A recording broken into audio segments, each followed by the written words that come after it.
Olá, pessoal. Eu sou a doutora Cristiana Almeida e a gente, nesse tempinho, vai estar falando sobre violência contra a pessoa idosa. Tudo bem? Vocês sabiam que no dia 15 de junho, tá chegando, vai ser comemorado o Dia Mundial da Conscientização da Violência contra a Pessoa Idosa? Para você ver como o tema é grande e importante. Tá bom? Antes da gente começar a nossa palestra, eu vou citar aqui alguns canais que podem orientar melhor vocês e vocês também podem utilizá-los como canal de denúncia, tudo bem? Então, vamos lá saber quais são os canais que você pode buscar orientação ou denunciar: as unidades municipais de saúde, as delegacias. Pelo telefone, você pode discar o 100, que é o canal dos direitos humanos, ou 190. Lembrando que 190 é o canal da Polícia Militar. Então, se você vê que há uma situação de risco iminente para aquele idoso, não pense duas vezes. Ligue 190, ok? Vamos começar então a nossa palestra? Vamos já? Vamos falar primeiro da violência psicológica? O abuso psicológico é praticado com atos, tais como agressões verbais, tratamentos com menosprezo, desprezo ou qualquer ação que tenha sofrimento emocional, como humilhação, afastamento do convívio familiar ou restrição à liberdade de expressão. Ou seja, se submete o idoso numa situação de humilhação, uma situação de agressão verbal, menospreza ele, repele ele de estar com aquela pessoa ou com algum convívio familiar, né? Abaixa a autoestima daquele idoso. Isso é considerado uma violência psicológica, tá bom? Vamos falar sobre a violência institucional. E aqui a gente vai incluir no âmbito público ou privado, ou seja, você está dentro de um setor do governo, do município, do estado, enfim. Ou você está dentro do setor privado, numa loja, num comércio, e o ambiente familiar, porque a família também é uma instituição, ok? E vamos falar primeiro do contexto familiar. O mais comum dentro desse contexto é a negligência e o abandono. Né? É quando o responsável desse idoso deixa de oferecer alguns cuidados básicos na higiene, na saúde, nos medicamentos, na proteção contra o frio, o calor. Né? Essa negligência pode chegar ao abandono. E aí é passível, sim, de ser punido. Olha, o artigo 1º do Estatuto do Idoso dispõe que é considerado pessoa, né, idosa com a idade igual ou superior a 60 anos. Então, se a gente tem dentro do nosso ambiente familiar alguém que tem idade hoje de 60 ou mais, 60 anos ou mais, é considerado nos termos legais como pessoa idosa. A nossa Constituição, no artigo 229, estabelece que filhos e pais têm obrigações recíprocas, ou seja, tanto os pais têm o dever de sustentar os filhos, como os filhos têm o dever de sustentar os pais. Quer dizer, isso já está bem definido desse dever, e não é um dever puro. Ele tem um dever, aí ele não cumpriu. E aí? Se ele não cumpriu. É passível, sim, de punição e de o Estado te chamar para cumprir esse dever, ok? O que diz lá? Os pais têm o dever de assistir, criar e educar os filhos menores, e os filhos maiores têm o dever de ajudar e amparar os pais na velhice, sobre a carência ou sobre a enfermidade. Dito isso, o que diz mais um pouquinho à frente a Constituição no artigo 230? Vamos lá.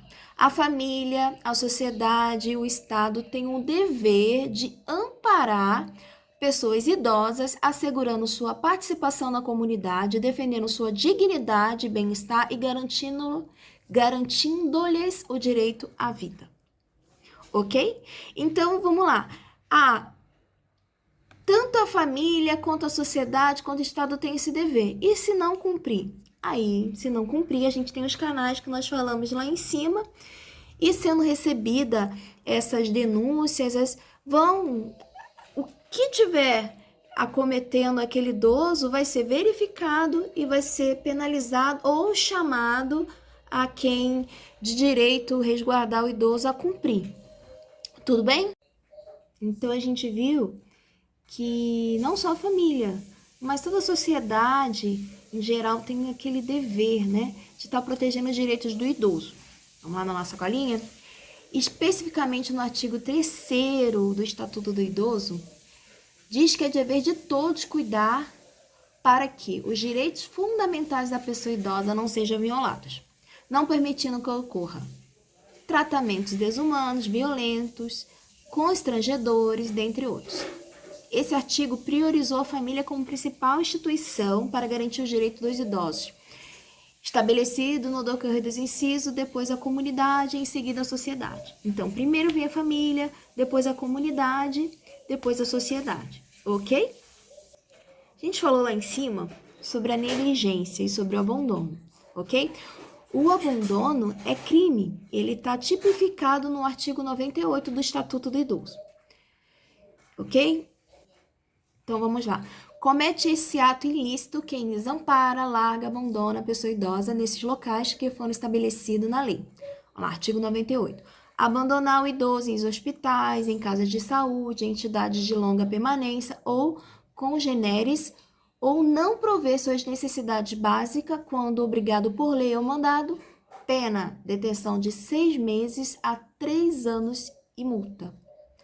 Uma curiosidade é que o Superior Tribunal de Justiça, recentemente, no julgado de um RESP, o número foi o 1159.242 aqui de São Paulo, manifestou o entendimento favorável à aceitação de indenização por dano moral por abandono efetivo. Então, assim, alguém do ambiente familiar que deveria cuidar daquele idoso, foi comprovado, né, foi batido o martelo que houve esse abandono afetivo. E aí foi deferido uma indenização por dano moral, de foro íntimo, não só material. Houve o abandono material daquele idoso. O idoso foi abandonado por alguém que deveria cuidar dele. E aí o juiz não só determinou que houvesse abandono, mas como determinou também um pagamento de indenização, um pagamento em espécie, em dinheiro, de indenização por dano moral. A gente falou agora há pouco, né, da instituição familiar.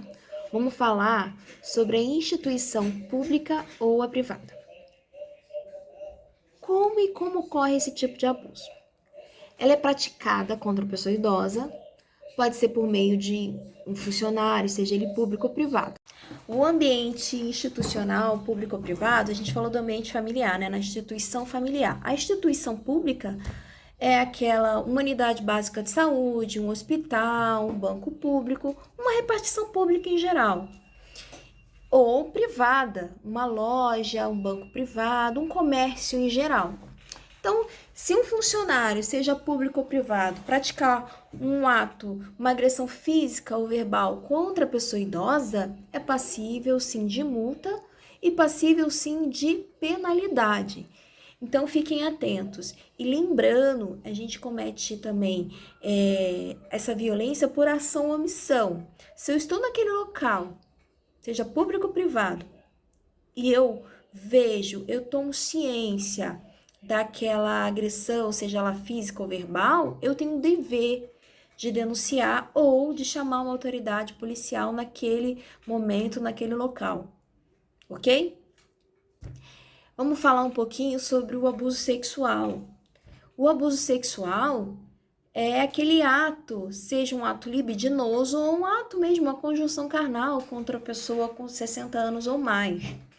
A gente tem que lembrar que o idoso é considerado uma pessoa vulnerável, porque ela não tem como repelir, muitas das vezes ela não tem força para poder se afastar daquele momento, daquele local onde está se consumando, a palavra é essa, consumando aquele ato libidinoso ou aquela conjunção carnal. E aqui eu posso citar não só o estatuto, mas também o Código Penal, que tipifica e agrava até as penas desse ato. E, lógico, a gente, como cidadão, a gente pode não saber como encaixar, como vai ser aquela tipificação daquele crime. Mas, com certeza, as autoridades policiais, seja as delegacias, seja o local onde você vai estar procurando denunciar e se orientar, vai direcionar não só para a autoridade competente, mas vai ser instaurado um inquérito, investigação e no final, aquela pessoa que cometeu aquele ato ilícito, aquele crime, vai ser condenado e vai sofrer as penas cabíveis que vai ser a ela imputado. Tudo bem? Nós falamos aqui sobre o abuso institucional, seja no âmbito familiar ou não, falamos aqui sobre a violência sexual e suas implicações. A gente também tem a violência patrimonial ou violência financeira. E o que é isso? O que é esse abuso financeiro? Ele é caracterizado pela exploração imprópria ou ilegal ou uso sem o consentimento da pessoa idosa de seus recursos financeiros.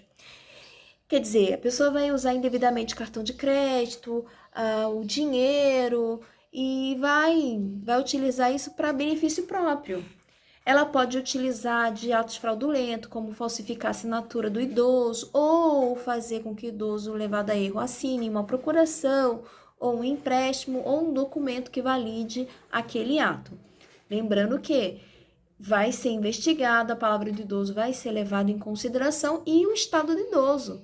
Se ele estava capaz, naquele momento que ele assinou, firmou aquela firma, fez aquela assinatura, ele era capaz e tinha conhecimento do que ele estava fazendo. E se aquele conhecimento, sim, ele tinha conhecimento que ele estava assinando, mas ele sabia para que era aquela finalidade? Não.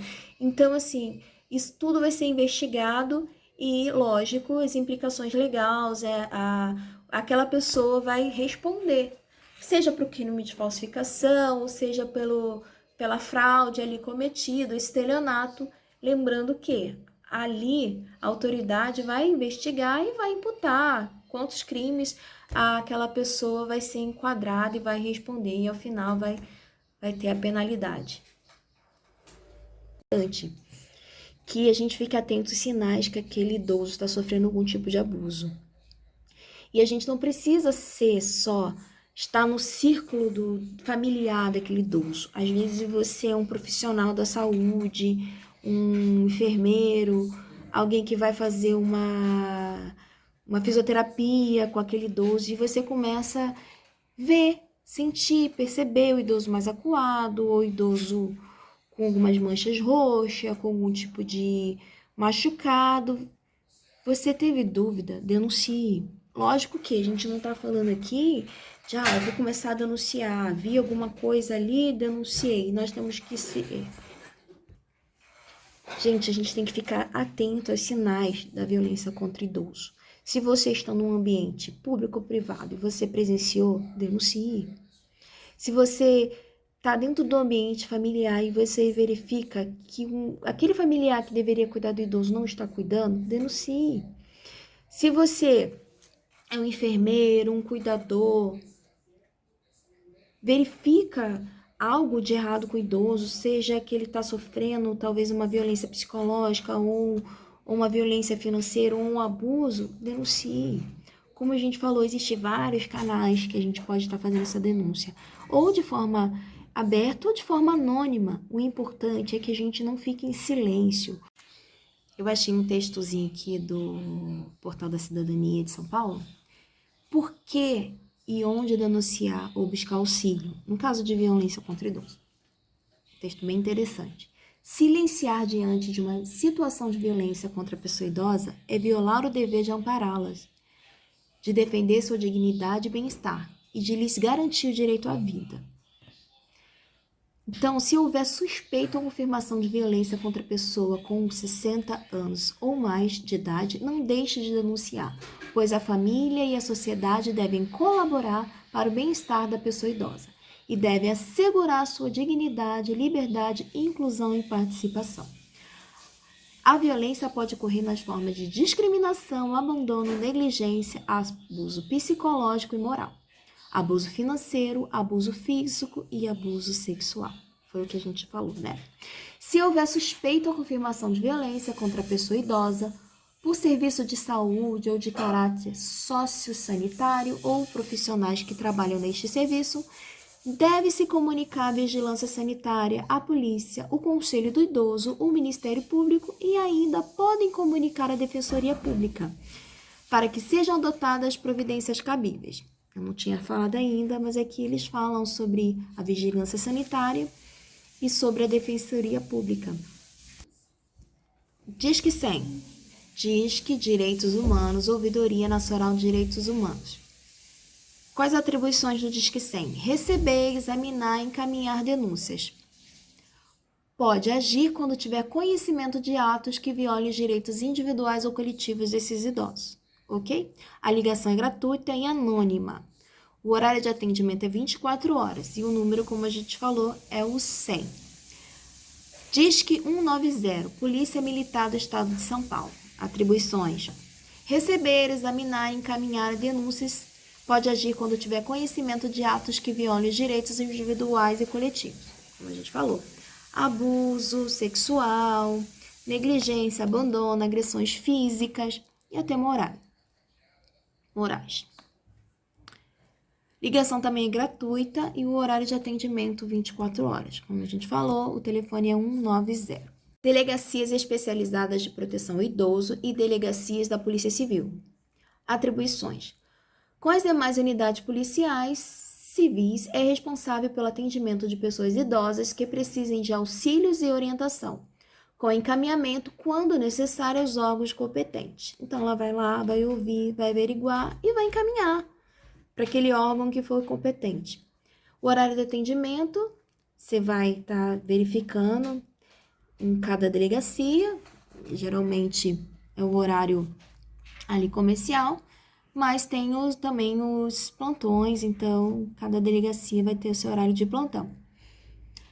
Também tem um núcleo especializado dos direitos de pessoa idosa e da pessoa com deficiência, que é dentro do núcleo da Defensoria Pública do Estado de São Paulo. Então, ela vai estar realizando atendimento jurídico gratuito, recebendo e encaminhando representação que contenha denúncia de violação ou ameaça de violação dos direitos individuais, difusos ou coletivos das pessoas com 60 anos ou mais. Ok? Então, assim, a polícia foi lá, registrou e verificou no final daquele inquérito, no final daquela análise, que houve um delito ou um crime contra aquela pessoa idosa. Vai ser encaminhado para a Defensoria Pública e ali o núcleo vai realizar aquele atendimento e, enfim, vai dar representatividade para aquela pessoa com 60 anos ou mais. Também pode estar procurando os centros de referências especializados em assistência social, os CREAS.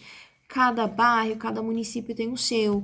Procura lá assistente social, procura onde se localiza esse centro.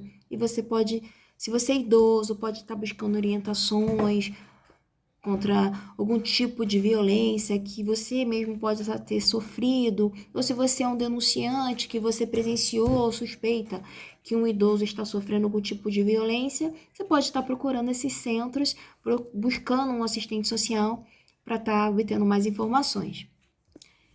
As unidades básicas de saúde também, geralmente lá tem um assistente social, tem um setor que você também pode estar procurando para tanto denunciar quanto buscar orientação, ok? Pessoal, o mais importante não é eu estar aqui, olha, tem a lei tal. Lógico que é interessante vocês procurarem ler o Estatuto do Idoso, tanto você que é idoso, quanto você que cuida de um idoso, quanto você que tem um idoso na família. É importante, porque ali você vai ver os direitos que ele tem, as proteções que ele tem.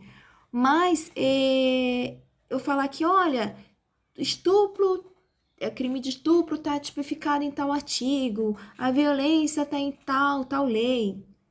É importante a gente pesquisar, a gente se orientar, sim, mas o mais importante disso tudo é se você identificou que um idoso está sofrendo algum tipo de violência, seja ela física ou psicológica, seja ela financeira ou sexual, enfim, qualquer tipo de violência, você procure um desses canais para denunciar, para buscar ajuda, para procurar orientação, porque aquele canal vai te orientar. Se você tem que fazer um registro numa delegacia, se uma uma ligação anônima vai fazer com que alguém vá até lá e verifique a situação desse idoso e ali instaure uma investigação, instaure-se um processo, se verifique qual a pena que aquela pessoa vai ter em decorrência daquele crime cometido contra aquele idoso. O mais importante é isso, é a gente ficar atento, a gente ver os sinais e a gente denunciar, seja de forma anônima. Ah, eu não quero aparecer. Denuncie. Porque vai alguém até lá, um órgão competente vai até lá, vai verificar. E aí, se confirmando que essa violência ocorreu, os responsáveis vão passar pelo devido processo legal e ao final vão ser condenados, seja uma indenização pecuniária em dinheiro, seja a privação até da sua liberdade ou multa.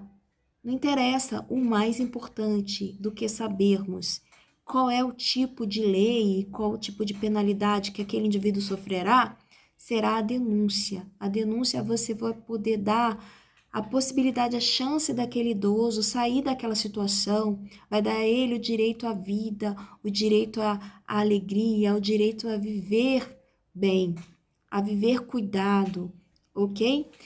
Fica aqui o meu agradecimento.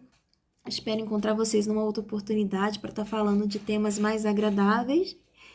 Muito obrigado. Deus abençoe a todos. Obrigado, Caleb.